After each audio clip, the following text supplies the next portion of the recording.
Então, pessoal, no vídeo de hoje eu vou estar trazendo algo um pouquinho diferente do canal. A gente vai estar falando sobre monolitos, tá? E qual é a vantagem, desvantagem e quais são os tipos de monolitos também. Eu estou trazendo esse tema aqui de System Design que não é algo que eu abordo tanto no canal, falo mais sobre patterns e etc. Mas eu vou começar trazendo desse tema porque eu acho que hoje em dia e no futuro você vai ter que saber. Eu acho que essa parte de programação vai muito mais para quem sabe orquestrar AI agora e quem sabe arquitetar sistemas do que implementar em si. Isso até contradiz um pouco um vídeo que eu fiz há um tempo atrás, mas a tecnologia muda e eu acho que realmente talvez ali atrás eu estava errado, né? Mas assim, eu tô trazendo esse conteúdo baseado nesse livro aqui, Design Data Intensive Applications, muito bom, muito bom. E também num cursozinho aqui que tem da Educative, não tô recebendo nada deles, disclaimer, que se chama Grokking System Design Fundamentals. É muito bom também. Então, você juntando esse carinha com o curso da Educative, acho que você dá para pegar um conhecimento bem bom. E assim, para começar, vale a gente saber que, eu acredito que todo mundo deve saber o que é um monolito, né? Provavelmente você já usou, se você não sabe, você já usou, mas talvez você ainda não ouviu falar nesse termo. Então assim, imagine que você tem um sistema e todas as funcionalidades desses sistemas, ele vem de uma API única, tá? Ou seja, vamos dizer que eu tenho uma API chamada nevinha.com/API, beleza? E aí, essa API, ela aponta para uma aplicação que está deployada em uma VPS. E essa aplicação está num repositório único, tá? E esse repositório único, ele tem usuário, tem alguns, vamos dizer assim, tem alguns arquivos, certo? Que esses arquivos são responsáveis por todas as funcionalidades desse sistema. Ou seja, cadastro de usuário, cadastro de tarefas e etc, tá? Isso se chama monolito. É quando você tem uma aplicação que essa aplicação é responsável por todas as funcionalidades do teu sistema, tá bom? E aí, para explicar como o monolito ele funciona, vale a gente tentar que tem dois tipos de monolitos, que são monolitos clássicos e modular. O monolito clássico, praticamente você tem ali algumas vantagens, que é o quê?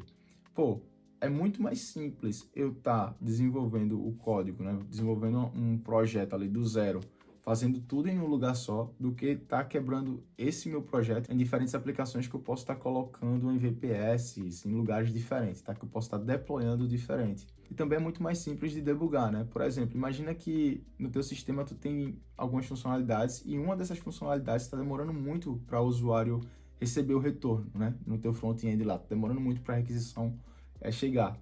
É muito mais fácil de você debugar isso do que se fosse várias aplicações sendo deployadas em lugares diferentes, porque praticamente você vai num lugar só e vai ver o log, vai conseguir fazer o tracing, é muito mais simples, tá?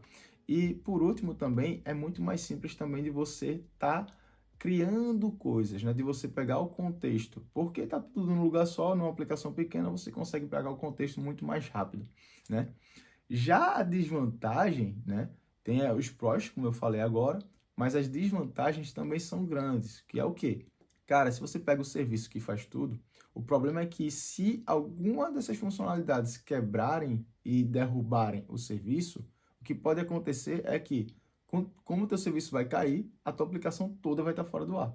Provavelmente aí, se você já deve ter usado algum sistema, algum site que, por algum erro, tudo estava fora e você não conseguia nem logar na aplicação, nem fazer mais nada, porque provavelmente o teu sistema, o teu site estava usando algum monolito de algum serviço que era um monolito e esse serviço acabou caindo, dando pau, né?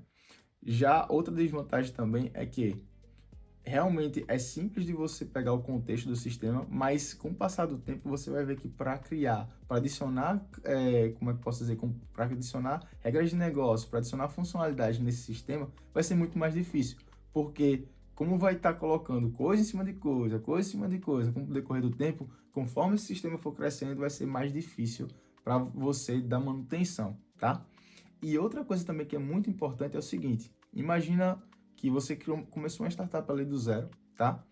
No monolito, que geralmente é assim. Eu começo meus projetinhos no monolito também, porque não precisa ser um microserviço ou algo distribuído.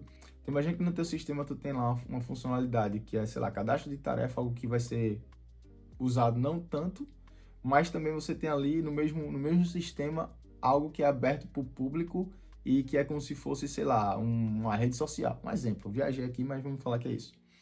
Essa parte, essa camada ali da tua aplicação que vai ser sobre a rede social vai crescer muito, né? Vai ter, tipo, provavelmente vai ter muito acesso e vai, consequentemente, precisar de uma escalabilidade ali, certo? Mas a parte de cadastro de tarefa, não.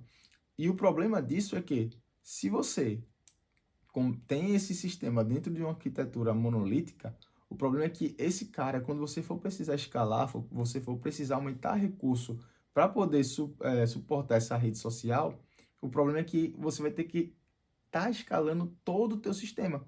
Ao invés de você escalar só a parte ali, só o teu módulo da rede social, tu vai ter que estar escalando todo o sistema como um todo. Todo o sistema como um todo foi ótimo. Mas enfim, vocês entenderam. Então, esse é um dos problemas do monolito, né? O monolito clássico, tá? E aí, além do monolito clássico, a gente tem o monolito modular, que é o quê? O monolito modular é ainda um monolito, não deixa de ser, mas a diferença é que você começa a quebrar ele de uma forma que, se você precisar ir para microserviços depois, vai ser muito mais fácil. Por exemplo, imagina agora que eu falei sobre usuário, falei sobre tarefas, falei sobre rede social. Vamos excluir a rede social aqui da jogada por enquanto. Mas vamos falar sobre aqui usuários e tarefas, né? Quando a gente tem usuário e tarefa no nosso sistema, a gente está falando de domínios. E o monolito modular é justamente isso. Ainda é uma aplicação que ela faz tudo, mas ela quebra a tua regra de negócio em domínios. Existem diferentes tipos de quebra de domínio. Eu vou falar sobre quebra de domínio baseada em entidade, tá? Usuário e tarefa, tá? Então vamos lá. Usuário, toda a regra de negócio de usuário vai estar quebrada aqui, vai estar colocada aqui na parte de users. E task, toda a parte de tarefa vai estar separada aqui em task. Você fazendo isso, você já tem algo modular, já tem algo mais isolado. E isso é bom para quê? Para desenvolver, porque quando os desenvolvedores for fazer alguma coisa relacionada a usuários, eles vão estar mexendo com o módulo de users, tá? Quando a pessoa for fazer algo na parte de tarefa, eles vão estar fazendo algo na parte de tasks. Então, fica mais separado. Com isso, o time, você pode ter diferentes times para diferentes domínios. Ainda assim, no mesmo monolito, tá? E é bom por conta disso. Outra parte também é que isso torna mais fácil você mover, como eu falei, de monolito para microserviço. Então, você começou no monolito, por exemplo, nos meus projetos eu começo muito em monolito, em arquitetura monolítica, né? Tipo, monolito modular. E aí, depois, quando você vê, pô, o negócio está crescendo, está começando a pegar tração, aí você vai para microserviço, que é o que eu estou fazendo com o Locafácil. A gente está começando a pegar um pouquinho de usuário, não é muito ainda, mas quando a gente começar a crescer no nível grande, se Deus quiser, aí eu vou para microserviço, tá? Então, assim, você já deixa ele preparadinho, dividido em módulos, e aí qualquer coisa, se você vê que, pô, essa feature aqui, ela tá começando a crescer, eu pego essa feature, só o módulo dessa feature, e movo para um microserviço. E aí você pode ter uma aplicação que boa parte da aplicação é um monolito, mas, por exemplo, aquele módulozinho ali que estava sendo usado bastante, você pode jogar ele no microserviço. Mas para isso, para você poder fazer isso, tem algumas dicas aí, tá? Primeiro é o seguinte, imagine que você está usando ali dentro do usuário alguma coisa de tarefas, tá? Toda a chamada que vai ser feita para o banco de dados de tarefas, para a tabela de tarefas, vai ser feita via a API do serviço de tasks, não diretamente de users para o banco de dados de tarefas, que muita gente faz isso, acaba fazendo essa parte das queries dentro da camada de usuário, tá? E onde você não necessariamente precisaria estar fazendo isso. Você poderia estar chamando diretamente o serviço de tasks dentro de user, e esse serviço de tasks ele já expõe ali uma API pública para você consumir o que você precisa. Que aí depois você só faz tirar aqui esse módulo, jogando para o microserviço, e aí você muda ali a chamada que está dentro de usuários. Fica muito mais simples, tá? E aí com isso você consegue ter uma flexibilidade de forma que, se você precisar mudar para um microserviço,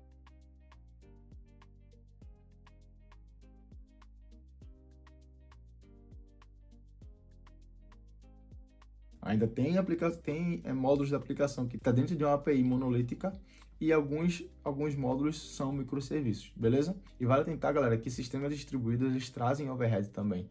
Isso vai muito do teu use case. Se tu está começando numa aplicação pequena, se tu está começando uma ideia do zero, se você está começando uma startup, e você sabe que você não vai ter uma escala tão grande assim de usuário, e se você não tem, na verdade, muitas das vezes você não precisa ir para um microserviço da vida, tá? Começar quebrando tudo em vários serviços. Não, começa no monolito facinho, facinho de deployar, você coloca no VPS tranquilamente, show de bola. Aí depois, com o decorrer do tempo, se você precisar, você vai para um microserviço. O que eu recomendo geralmente é você começar com um monolito modular. Cara, tem muito framework que te permite fazer isso hoje. Eu sou muito de JavaScript, né, de Node.js, então se você vem do mesmo, falar assim, né, do mesmo mundo que eu, você pode estar usando o Nest.js da vida, que ele já te dá certinho ali como modules e etc. É muito mais fácil, beleza? Então é isso pro vídeo de hoje.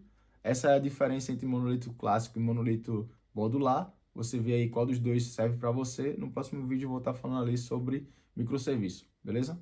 Valeu!